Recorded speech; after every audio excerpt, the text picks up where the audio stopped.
Good evening, Southport. Canadian Forces Base, Southport. How the fuck you guys doing? I'm happy to be back. Happy to be here for another comedy night. Happy that all of you came out to support it. It's important. Support. There we go. Blue breaker. Support live comedy. It's important. It's good for our society. Helps us get shit off our chests without fucking murdering people. I'd just like to thank the Canadian Forces Morale and Welfare Services who are making this possible, making sure your headliner can get paid so we can keep getting people out here. Right? Right on.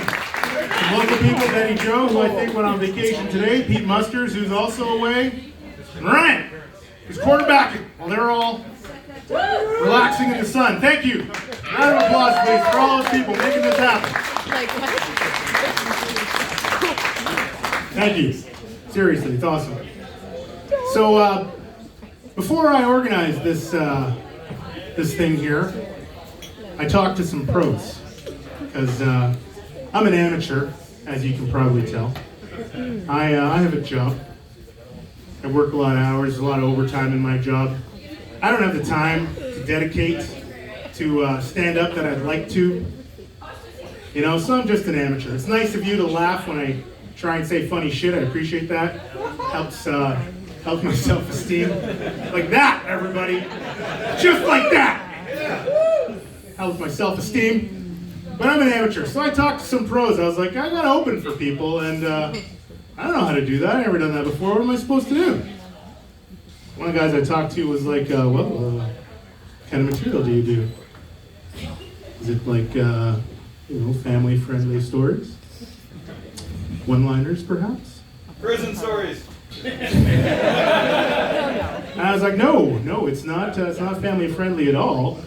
It's a little crude. A little on the crude side there. And he's like, how crude are we talking? Like Justin Trudeau blackface crude? I'm like, no, not nearly as crude as our fucking prime minister.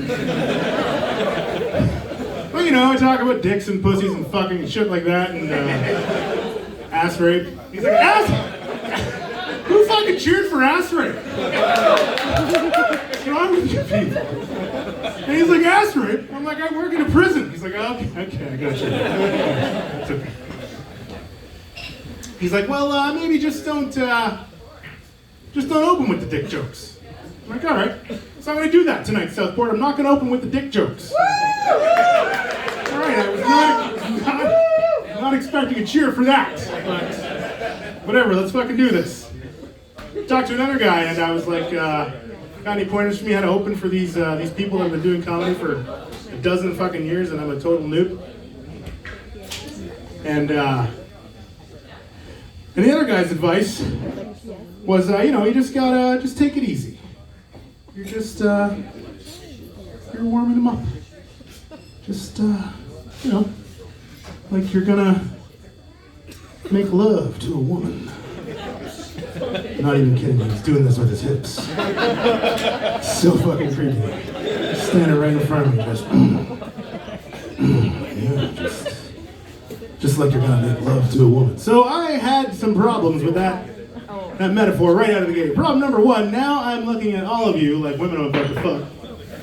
Yeah, you see the problem there. Problem number two, brought my wife this time. Okay. That one's self-explanatory.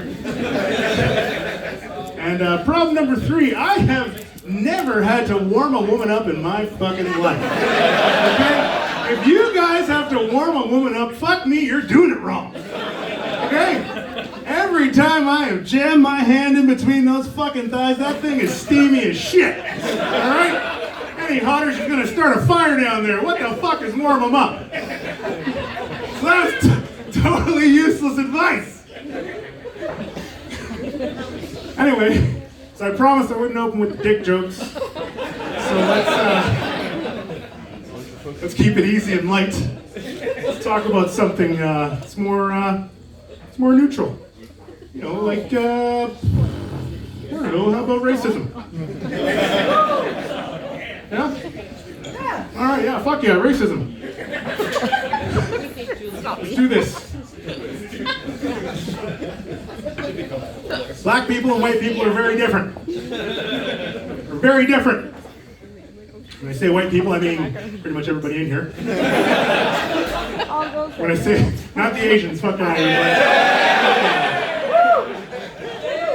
When I say black people, I mean pretty much everybody other than you people. We're very different. It's high time for us to stop pretending we're all the same. Stop teaching your kids we're all the same. We're all very different, and that's okay. It's okay.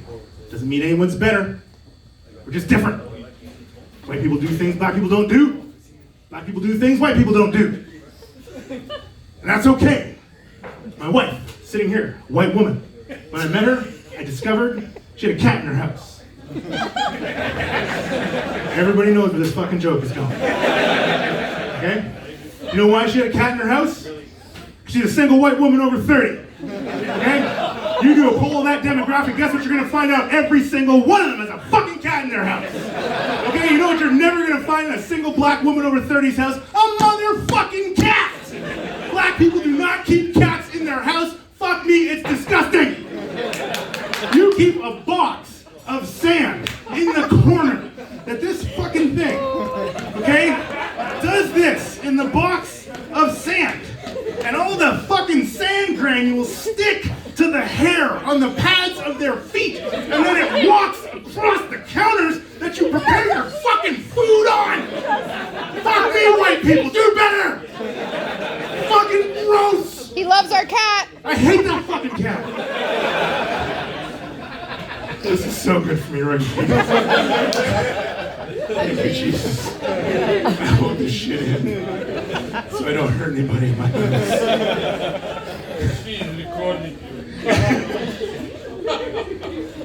Oh God, black people will not have cats in their houses. White people do things that are hard on purpose. And I will never fucking understand it. You people do things that are hard on purpose. Black people only do things that are hard by accident.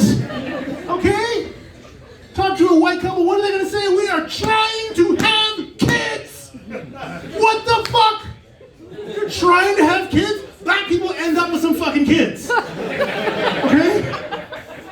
Does everybody catch the subtle difference there?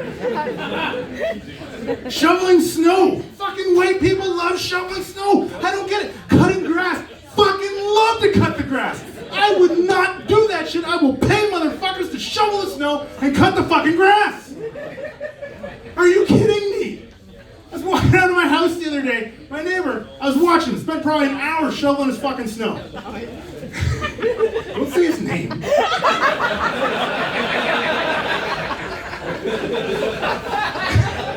I walk outside, he's in fucking peak whiteness. Cheeks bright red, he's like, woo! Woo! Woo, that was a gooder. Hey, that heckin' snow. Oh, that almost got me, that one. That was, woo! Woo, I don't get it. I don't get it.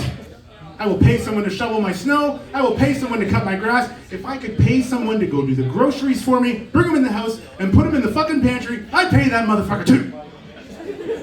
It's fucking bullshit. God. You will? Yeah. Pay us. I will. I will. I don't even care.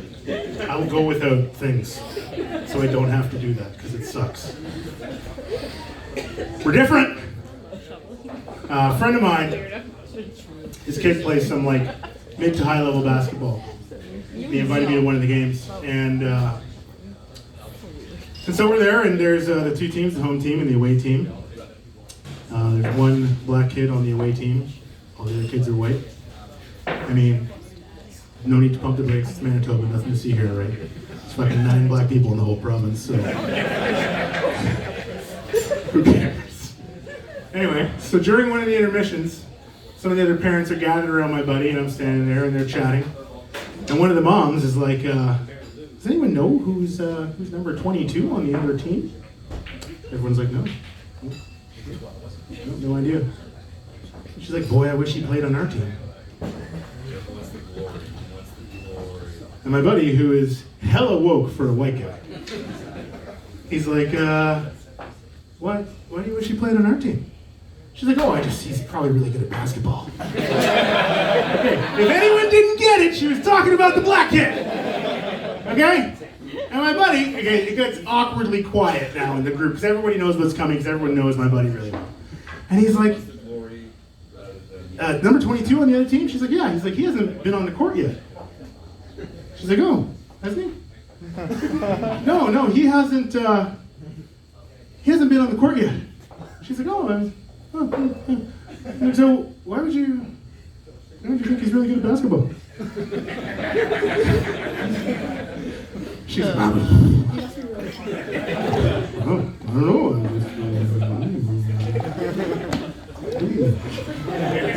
Everybody's like, you didn't think that he's really good at basketball just because he's black. Is that it? She's like, no. And he's like, yes it is. Yes it is, you racist motherfucker. So whatever, we're racist, it's okay. Just don't hate. Don't hate. We have differences, that's okay. I do work in a prison though. I work in a federal penitentiary. Yeah, prison jokes. I'm an officer there, so people sometimes ask me about my job. They're like, what's your job like?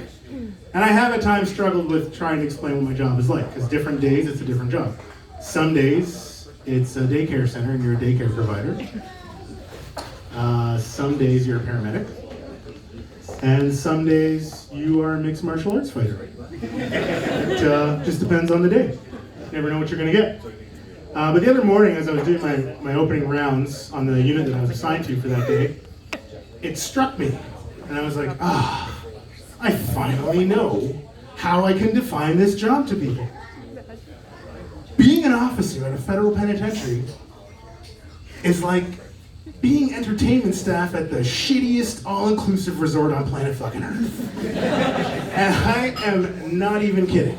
Okay, you have your own room, we could call it your cabin, where your personal effects are stored for the duration of your stay with a lovely resort.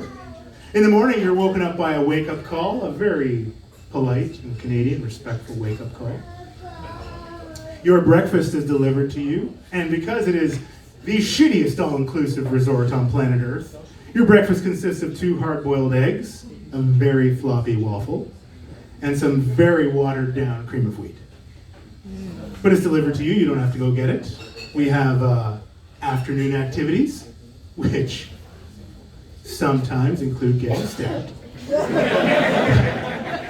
I mean, it's the shittiest all-inclusive on planet Earth, right? What do you expect? And there's nightlife.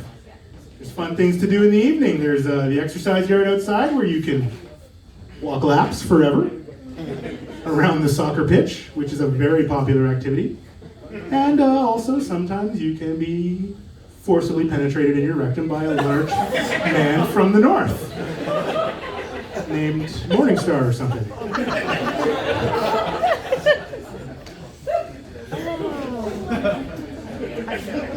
So now, don't tell anybody I actually said that fucking thing. Okay, anyways, so now none of us know anybody who would ever want to go to a resort like that.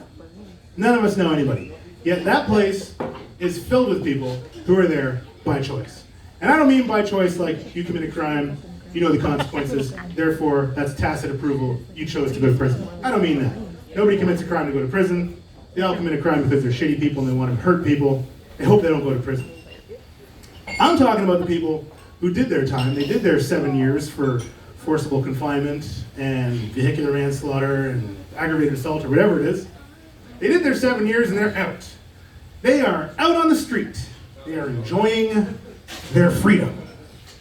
They are now weighing all of their options for their future, and they decide to knock off the 7-Eleven with a fake gun so they can go back. Yeah, that's the majority of those fuckers, and I'm not even kidding. Not even kidding. That wasn't a joke, don't laugh. It's totally fucked. I got married not that long ago, about a year and a half. We've been married.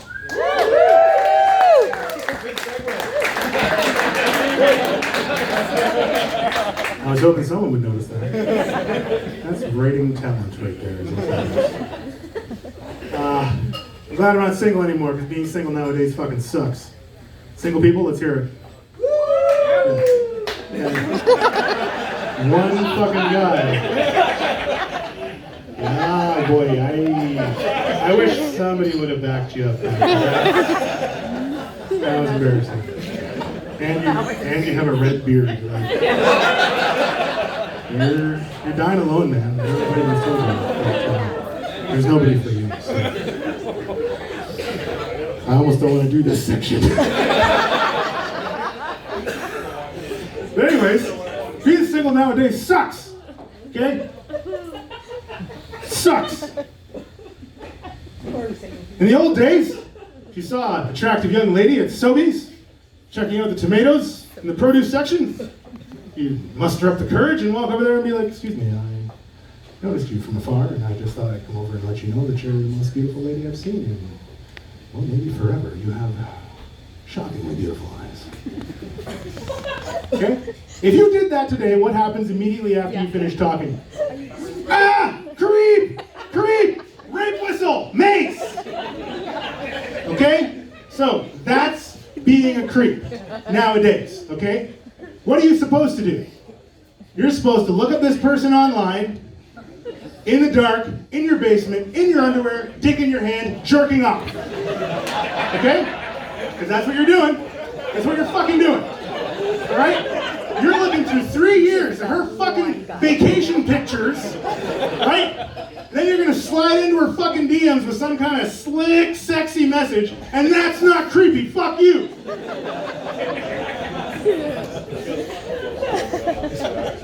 I'm too old-fashioned for this bullshit. Glad I got married when I did. Being single was fucking me up. Pretty sure I was just being used for dick. That's all it is! That's all it is nowadays! Girls using guys for dick, guys using girls for vag. Where's the love? We don't know. Why don't relationships work? Nobody has any idea. Which leads me to my conclusion. Southport. Why does our society perpetuate the big dick myth? Does anybody know? Anybody? No. Nobody knows. Have any of you young fellows in the gym ever seen a guy with a 14.5-incher just swinging there between his thighs, toweling off, like without a care in the world, like he doesn't even know this thing's bouncing between his legs? You ever walked up to him and been like, "Excuse me, sir, I couldn't help but notice your very impressive manhood bandying about between your knees there. I thought I might ask you a few questions about it." You ever done that? You ever done that? No? You ever done it? Right, Beard? You ever done it? You fucking have. Yeah, you have. I know you have. No, you guys are part of the problem. Okay? You look at that guy and you're like, "Fuck me, that guy's got a hammer." And you think it's great. Having a big dick is not cool. Okay, last time I was here, I was making dick jokes, and the headliner made fun of me. This time, I brought my wife, so you guys know I'm not bullshitting. Having a big dick is not cool, okay? It's not cool for the guys, it's not cool for the girls. You know what happens when I sit on the toilet to take a shit? My dick goes in the fucking water. Okay? Yeah. You have any idea how upsetting that is? You're in a rush in Walmart with a fucking toddler that's losing her shit, and you have to take one. And you run into the washroom, belt off, pants down, tip your dick in that cold fucking water. Okay, in a public toilet that a hobo just used to take a shower in. It's fucking gross. And what about jerking off? It takes me twice as much energy as the average guy to finish myself up. I didn't sign up for that. That's fucking horse shit. The average guy can come home from church on a Sunday. His wife goes out to the garden, put the children down for a nap. He says, well, self, I reckon it's time for some bathroom time with ex-hamster. Okay, not me. I gotta prepare for that for a fucking week. Gotta make sure I'm getting my rest. Need my 7 hours a night. Okay, I gotta cancel all my workouts for the week so I'm not fucking tight. Gotta make sure I'm limber. Okay, because I know what's up. I know what's in store for me. Gotta make sure I stay hydrated. And then like a day before, I start shit-talking my dick. You motherfucker. Oh, you think you're bad, don't you? You think you're fucking bad. Well, I'm gonna show you who's fucking bad. Yeah, laugh. Laugh, great. Great, I'm glad it's funny for you. It's my fucking life. After the average guy's finished, I imagine he can walk out of the bathroom, zip up his fly, with some dignity. Me? Oh, no. No. I'm laying on the ground in a puddle of my own sweat, crying, covered in my own shame and remorse. It's fucking horrible. What about the girls? Don't let the porn industry and the dildo manufacturers fool you, okay? Any girl that goes home with a guy after an evening at Mr. Mike's, she yanks down his jeans and she sees a 14.5-incher swinging there. You know how many girls are thrilled by that? You know how many girls are thrilled? Maybe one. I mean, the odd one's excited, but for the most part, they're like, here we go. Right? They're gonna champ up. They'll fucking champ up and take it. But my point is, they don't care. They don't really need it. Right? We've been deceived. You know what it's like when I try to fuck my wife? It's like a lion chasing a gazelle in the Serengeti. I gotta try and stay 2 moves ahead of her. Because she knows what's coming. Okay? She kind of wants it. She kind of wants it, but at the same time, it's like, yeah. I gotta try and fake her out around one of the corners. Take her out at the ankles. Have you guys ever seen...